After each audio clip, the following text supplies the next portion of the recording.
साथ मैं हूं आपका मेज़बान राना दिलशाद। आज मैं मौजूद हूं मकसूद अनवर अलमरूफ जानू बाबा के साथ, जो एक उस्ताद भी हैं, शोबा सहाफ़त से भी तल्लक रखते हैं। स्टेज और फिल्म की दुनिया में भी एक जाना नाम है जानू बाबा।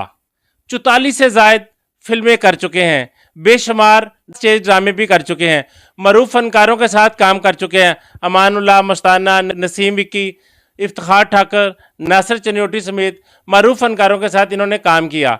लेकिन आज ये किसी मसीहा के मुंतज़र हैं।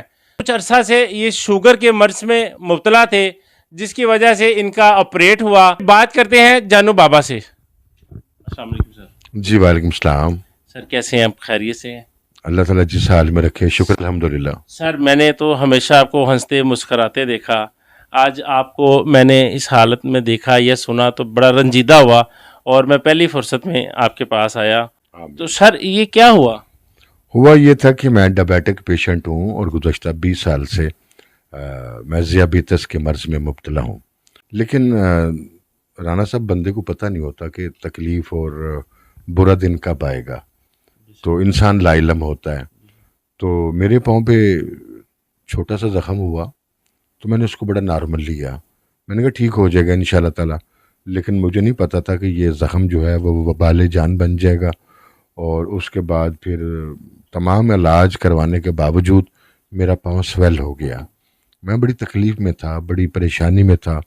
और उसके बाद फिर CMH में एडमिट हुए। वहाँ पे पाँव की 2 सर्जरीज़ हुई, लेकिन डॉक्टर्स ने कहा कि आपकी ब्लड का फ़्लो बड़ा स्लो है और ब्लड नीचे नहीं पहुँच रहा। जो 2 सर्जरीज़ हुई थी वहाँ पे वो ज़ख़म जो था वो ख़राब होने लगा, स्याह हो गया। तो फिर डॉक्टर्स की टीम ने फ़ैसला किया कि आपकी जान बचाने के लिए ज़रूरी है कि आपकी टांग काट दी जाए। तो इस तरीके से मैं अपने टांग से महरूम हो गया। बड़े बड़े फनकारों के साथ काम किया, बड़े बड़े सहाफ़ियों के साथ काम किया। इस दौरान किसी ने कोई आपके साथ राब्ते में रहा या किसी ने किसी मामले में हेल्प आउट किया? देखें, जो प्यार करने वाले दोस्त होते हैं, साथी होते हैं, वो दुआएं भी करते हैं। दुआ करना और दुआ करना ये 2 अलग चीज़ें हैं। और सारे दुआएं कर रहे हैं मेरे लिए, लेकिन जिस तरह आना चाहिए उस तरह नहीं आए। जैसे एक बंदे को उम्मीद होती है ना कि दोस्तों का एक ग्रुप आएगा, एक बड़ा जमे अफीर आएगा, मेरी हौसला अफजाई करेगा। जी बिल्कुल उस तरीके से नहीं हुआ। मैं ये समझता हूँ कि अभी बहुत सारे फनकारों को पता ही नहीं है कि मैं किस हाल में हूँ, किस तकलीफ़ में हूँ, किस कर्म में हूँ, किस अजियत में हूँ। जब उनको पता चलेगा तो मुझे उम्मीद है कि इफ्तिखार ठाकुर साहब भी आएंगे। मेरी जी अभी तकरीबन आधा घंटा पहले इफ्तिखार ठाकुर साहब से बात हुई है। आपका मैंने बताया वो बड़े रंजीदा हुए, तो वो आपके कह रही मैं उनके पास घर भी जाऊँगा और उनको कॉल भी करता हूँ, तो मैं उनकी तीमारदारी के लिए जाऊँगा अभी कोई आधा घंटा पहले। जी, मैंने आपको पहले कहा ना कि इफ्तिखार ठाकुर साहब बहुत प्यार करने वाले हैं, फ़नकारों की सराहना करने वाले हैं। और कोई भी फ़नकार हो वो कहते हैं कि नेकी छुप के करनी चाहिए। तो अल्लाह ताला सुहेल अहमद साहब को और इफ्तिखार ठाकुर साहब को ज़िंदगी दे, से तंदुरुस्ती दे। वो नुमाया काम नहीं करते, वो छुप के काम करते हैं। इफ्तिखार ठाकुर साहब एक एकेडमी का नाम है, एक हस्ती का नाम है, एक आला ज़ात का नाम है मेरी नज़र में। और वो हमेशा फ़नकारों की नहीं, वो तो औरों की भी बहुत मदद करते हैं। जो हुकूमती अदारे हैं उनसे भी अपील करूँगा, इल्तमास करूँगा, रिक्वेस्ट करूँगा कि जो कल्चरल हमारे community, Punjab arts council, definitely Punjab arts council जो है, आर्ट एंड कल्चर से रिलेटेड जो भी तंजीमें हैं वो मेरी हेल्प कर दें। मैं अभी तो बाकायदा कुछ अर्सा पहले उन्होंने एक फ़ंड बनाया फ़नकारों की फलाह बहबूद के हवाले से भी। अल्लाह करे उस फंड में से कुछ हिस्सा, कुछ छोटा सा, वो क्या कहते हैं, आटे में नमक के बराबर हमें भी मिल जाए। अल्लाह ताला वो वक़्त ले आए, उनके दिल में एहसास हो, कोई हमारी तरफ भी उनकी निगाह पड़ जाए तो वो यकीनन इंशाल्लाह ताला हमारी हेल्प करेंगे। इस वक्त जो वज़ीर आला पंजाब हैं वो भी फ़नकार दोस्त हैं मोहसिन नकवी साहब, उनको क्या कहेंगे आप? देखिए जी, मोहसिन नकवी साहब, मेरी प्यारी बहन शीबा भट्ट जो है वो लास्ट टाइम उनको पीस मेकर लगा है और उन्होंने उनकी भी हेल्प की है। और मोहसिन नकवी साहब जो हैं वो बड़े मोहब्बत करने वाले फ़नकार दोस्त इंसान हैं और बहुत ही नरम दिल के मालिक हैं। तो मैं यकीन करता हूँ और कभी उम्मीद रखता हूँ कि जब मेरी आवाज़ उन तक पहुँचेगी, इंशाल्लाह ताला वो मेरी भी दाद रसी करेंगे और मेरी भी फलाह बहबूद के लिए कोई ना कोई कदम उठाएंगे। फनकार बहुत हसास होता है, लेकिन हमने हर सानहे में देखा है जब किसी फनकार पर बुरा वक़्त आया है तो फनकार इतना सख्त हो गया है कि उसकी इयादत तक के लिए नहीं जाते। मैं इस चीज़ को ज़्यादा अच्छा नहीं समझता।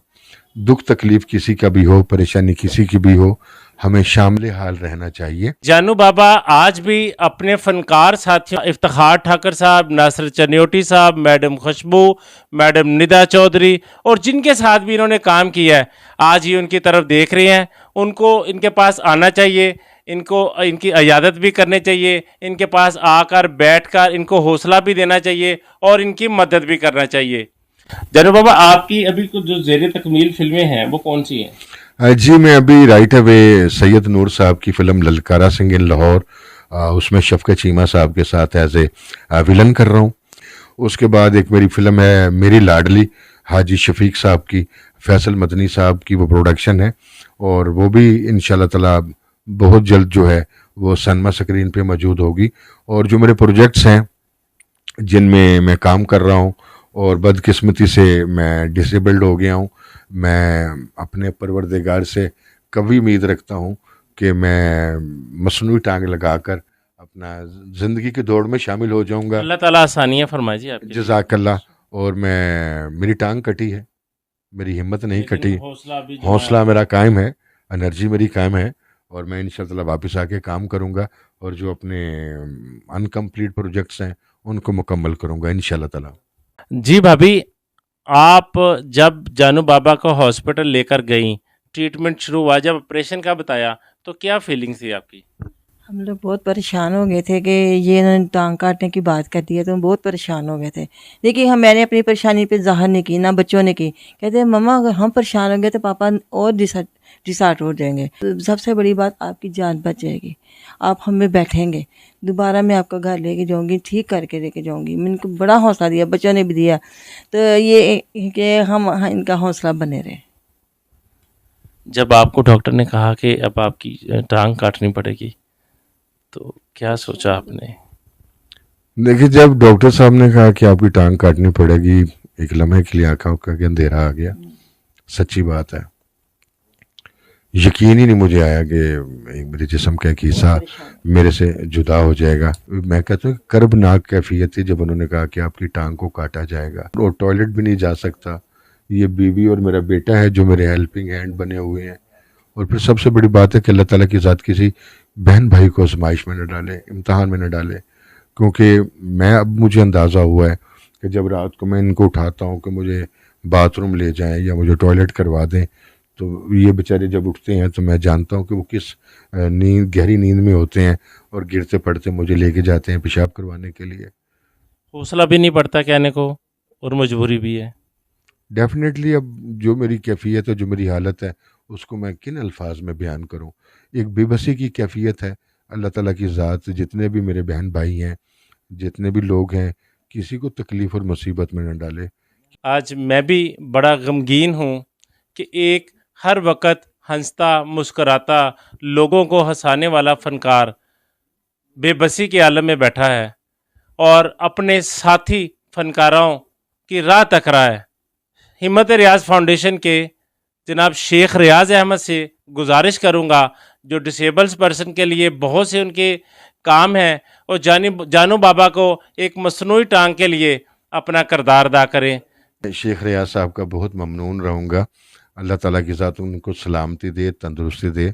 दर्द दिल वाले और प्यार वाले दोस्त हैं जो मेरी खातिर इतना करेंगे। मेरा पाक परवरदिगार हबीब मुस्तफ़ा के सदके उनको बहुत इज़्ज़त और रिज़्क़ अता करे, जिन्होंने मेरा एहसास किया, ख्याल किया।